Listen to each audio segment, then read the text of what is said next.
Shalom, eu sou o Moré Flávio Teles, conhecido como Ezra Ben Levi. Hoje nós estaremos comentando mais uma porção das Escrituras que se encontram no Evangelho de Matitiarro, Mateus, o capítulo 26, o versículo 6, que diz assim: E estando Yeshua em Betânia, em casa de Simão, o leproso. Essa é a versão em português. No texto aramaico nós temos Verhad Havai Yeshua, Bebeitania, Bebeiter de Shemão, Garba. O foco do nosso comentário nesse vídeo de hoje, ele repousa especificamente na última expressão, tanto do texto em português, como no texto na sua versão aramaica da Peshitta, né, que é a expressão que aparece na versão que nós estamos utilizando, é a versão Garba. Existem algumas discussões que giram em torno da expressão Garbá, que tem as seguintes consoantes: Gimel, Resh, Beit e Aleph. Essa expressão, essa conjugação ou essa construção de letras, né, ela é pronunciada em algumas versões como a expressão Garbá, que significa leproso. No entanto, existe uma outra variação de pronúncia dessa expressão, que é Gerabá ou Grabar, né, que seria oleiro ou fazedor de barro, de vaso. A maioria das traduções convencionais traduzem essa expressão que vocês estão vendo no vídeo, avermelhada, como leproso, ou seja, ela é sonorizada ou pronunciada como se fosse garbar. Essa expressão ela se encontra dentro do texto aramaico na sua forma determinada, que seria com o seu artigo afixado a ela. Né? O Aleph, dentro dessa expressão, ela representa o sufixo, o sufixo do artigo na língua aramaica. Então, alguns alegam que essa pronúncia da expressão ela ocorre justamente por conta do fato do substantivo se encontrar na sua forma determinada. No entanto, nós temos a mesma expressão com a mesma construção consonantal, as mesmas consoantes, com a vocalização, é claro, diferenciada, mas ela também se encontra no seu estado determinado, ou seja, com o seu artigo sufixado à palavra. No Evangelho de Lucas, no capítulo 22, o versículo 10, que diz assim: E ele lhes disse: Eis que, quando entrardes na cidade, encontrareis um homem levando um cântaro, um vaso de água. Segue-o até a casa em que ele entrar.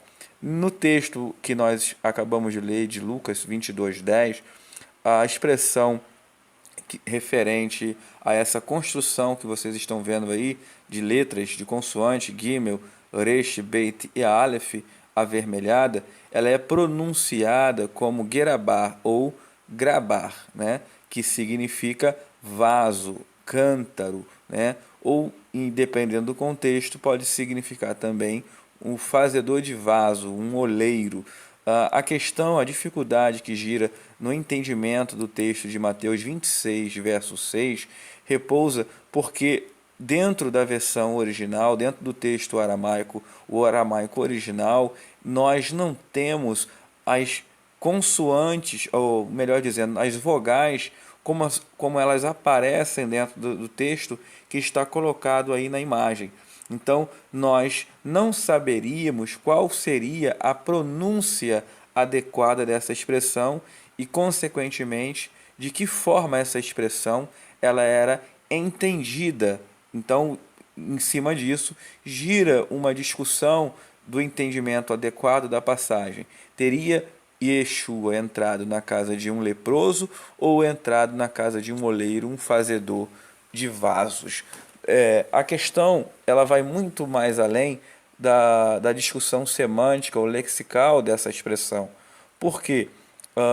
Muitos debatem acerca do significado, da etimologia e da forma correta de se pronunciar essa expressão, sem levar em conta as seguintes perguntas: Yeshua, como Machia, ele entraria na casa de um leproso e sairia de lá sem curá-lo, sem restituir a saúde a esse homem, Yeshua ele teria contato com um leproso e ele voltaria à vida comunitária, ensinando, circulando no meio das pessoas, mesmo tendo contato com o leproso e mesmo sabendo que a Torá tem leis rígidas quanto a isso.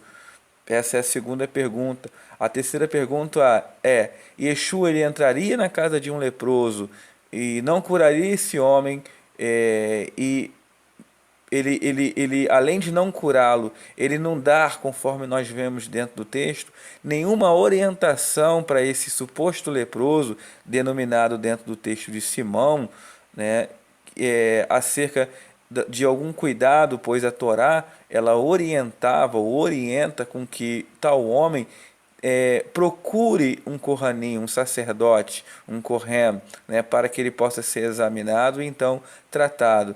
Uma outra questão que gira em torno disso é que o leproso ele era um homem que vivia separado da comunidade, ele não vivia em comunidade, ele não tinha uma vida comunitária justamente por conta das leis relacionadas a praga da lepra, né, para que não viesse contagiar outras pessoas dentro da comunidade judaica e fazer com que isso se tornasse um problema. Então, tendo em vista a gravidade dessa enfermidade e os poucos recursos que haviam naquela época, se separava essa pessoa como forma de proteção do restante da comunidade judaica.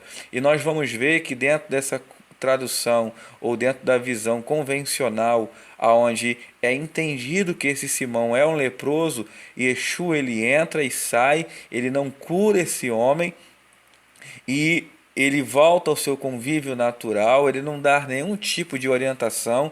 Isso é algo muito estranho, muito suspeito a julgar que Yeshua é um Machia, né? Que Yeshua ele é visto, ele é apresentado dentro dos escritos dos Ketuvim Netzarim, chamado Novo Testamento, como Machia. Ou seja, o Machia teria contato com um homem leproso e não o curaria. Então, seria algo que colocaria o seu Messiado até mesmo em dúvida, tendo em vista que ele teve contato com o leproso, não deu nenhum tipo de orientação relacionado com a Torá acerca da praga da lepra e ainda volta ao seu convívio natural, colocando assim aqueles que o acercavam em risco também de poder pegar uma lepra. Então, vemos que o entendimento acerca da expressão que nós estamos comentando, que aparece dentro do texto aí na parte final do versículo de Mateus 26:6, ele gira há muitas outras questões que vai além da forma semântica, que vai além da semântica, que vai além da pronúncia da expressão, né? Há a questão e o cuidado que o próprio judeu ou que a própria Torá tem relacionada com a saúde e com a higiene pessoal, né? Isso seria algo totalmente imprudente da parte do próprio Machia. Alguns alegam que a expressão garbá, né, como ela se encontra, a expressão garbá entendida como leproso, ela se encontra dessa forma e ela tem essa pronúncia porque ela está na sua forma determinada, ou seja, ela tem o Aleph na forma final e por conta disso ela é pronunciada de tal maneira. No entanto, o capítulo 22, o versículo 10 de Lucas, nós também temos a mesma expressão na forma determinada e não é por isso que ela é pronunciada como garbá, mas sim ela é entendida como gerabá, ou seja, aqui no texto de Mateus 26:6, garbá, você tem um patá, um gimel, um patá e ureche, e nós poderíamos colocar debaixo do ureche um sheva, divisor de sílaba, ou seja, teríamos a primeira sílaba fechada com uma vogal breve, conforme manda a regra gramatical tanto do hebraico, conforme também da língua aramaica. E a segunda sílaba nós temos um beit, um kamatz gadol e um Aleph, né? E a regra ela diz que o Aleph, assim como no hebraico e no aramaico, ele não fecha a sílaba, ou seja, teríamos a segunda sílaba, uma sílaba aberta com uma vogal longa, conforme diz a regra. Então, a dificuldade que gira em torno dessa palavra é exatamente isso.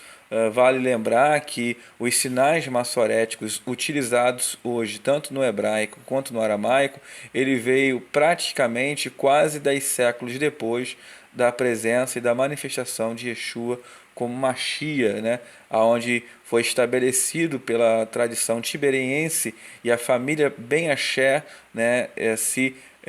Predominou, prevaleceu sobre outras tradições maçoréticas, tendo assim então esses sinais que servem como auxiliadoras de leitura, como que marcam a pronúncia e a vocalização dos textos no seu dia a dia, assim também como nas sinagogas, onde os rolos da Torá são pronunciados. Então, o entendimento mais adequado, tendo em visto não só a complicação semântica, mas o próprio desleixo, né, de Yeshua como Machia em entrar na casa de um homem leproso e não curá-lo, seria entender essa expressão como um fazedor de vaso, um oleiro, e não como um leproso em si, conforme nós temos nas versões convencionais. Espero que os irmãos tenham entendido, compartilhe o nosso material, se inscreva em nosso canal. Nós temos oferecido para todos que estão inscritos no nosso canal um curso de iniciação ao hebraico, ou seja, possibilitando a você ler o hebraico, ainda que você não entenda, mas você ter o recurso de ler e conferir muito daquilo que é falado hoje, principalmente na rede social. Se inscreva em nosso canal, nos busque na rede social e nós estaremos lhe adicionando ao grupo de hebraico bíblico na Yeshivá Beitiel. Um forte abraço para todos os ouvintes, todos os amigos e irmãos. Fiquem na paz e shalom, shalom.